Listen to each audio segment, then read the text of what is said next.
My wife claims this is a weird movie. Admittedly, it is. I remember the first time I ever saw anything about it, I just happened to find it at Kmart and read it was about a killer rabbit on the box. Well, I bought it thinking that Frank was an actual bunny. Silly sod. Oh, you got us all worked up.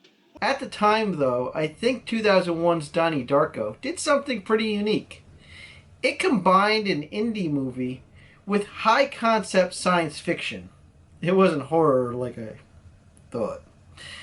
Up to this point, sci fi movies had giant budgets, and at this time period, usually big name stars in tow.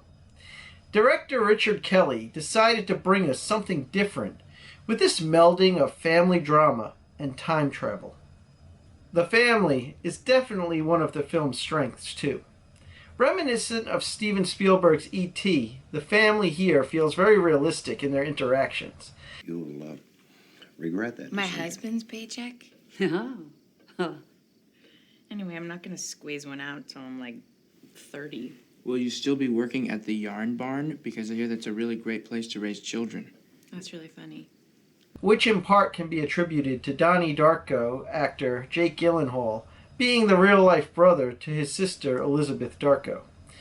But Holm Osborne and Mary McDonnell are also two of my favorite on-screen parents ever here, with their portrayal of love, deep concern, and overall frustration over their wayward son.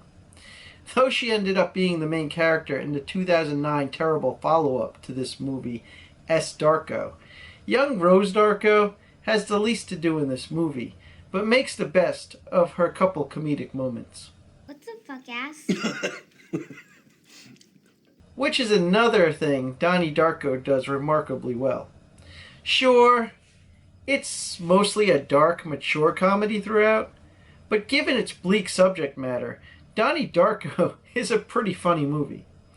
From the dinner scene reminiscent of E.T.'s to Donnie's odd therapy sessions. Married with children.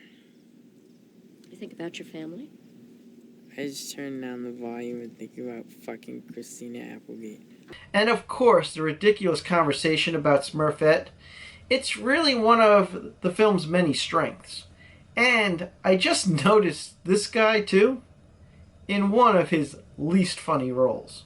Has anyone ever told you that you're sexy? I like your boobs.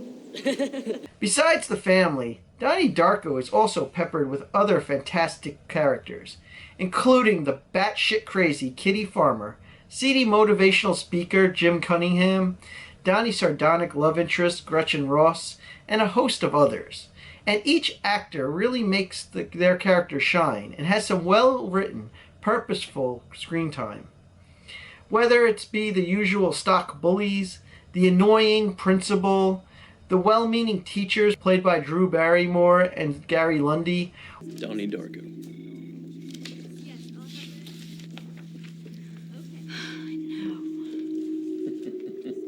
Or even the school pincushion Charita Chen. Hey, Sharita, you want a cigarette? Shut up! Shut up! They all help to flesh out and bring this small town to life. And then, of course, there's Frank the Bunny. Besides just bringing a really creepy, dreadful air to the film, Frank the Bunny also sets the plot into motion and creates one of the film's real mysteries. Is Donnie Darko just crazy? I mean, I'd like to believe I'm not. Maybe.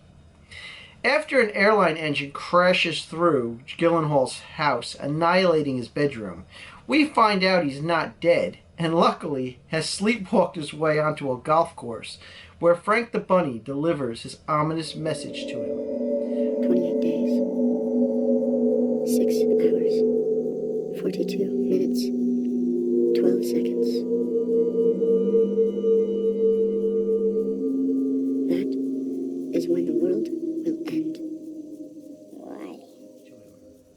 From here, we are introduced to the aforementioned cast as Donnie makes his way through high school and life in general, meeting his girlfriend, dealing with school, arguing with his family, and destroying property. Normal kid stuff. Well, not so normal, as Donnie is actually in therapy because of his erratic behavior. His parents seem to be at their wits' end, and medication doesn't seem to be working either. Donnie seems to have developed another imaginary friend. Another imaginary friend in Frank the Bunny. And quite a destructive one in that. Telling him to bust the school's water main and burn down Jim Cunningham's house. Each time he follows Frank's orders, however, there are consequences, both good and bad, uncovering Swayze's disgusting secret in the process. But is Frank even really there? Beyond Frank, Donnie is also seeing some sort of water worm thing coming out of people. Join us at the Middlesex Pavilion Mall for the Middlesex Halloween.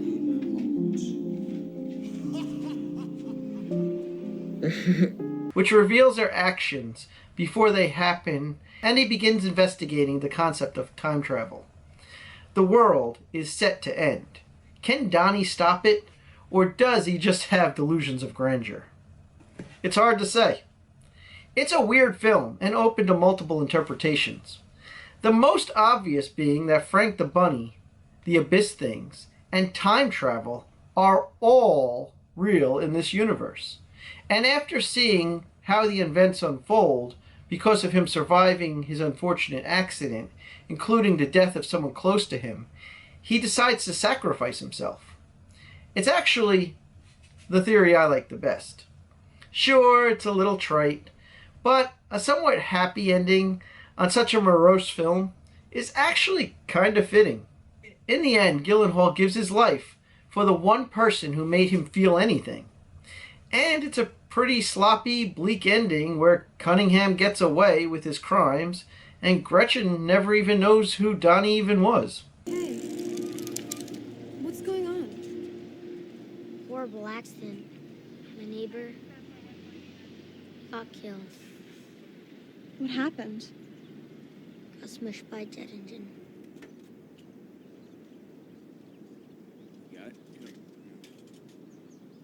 What was his name?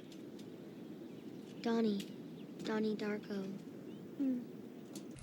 Not to mention the devastation of the Darko family in the closing credits. So yeah, Donnie Darko is weird. It's one of only a few movies to blend this many concepts so well in such a small, low-tech science fiction plot. Everything in this film hits just the right note, and none of it feels like filler with a steady, interesting narrative.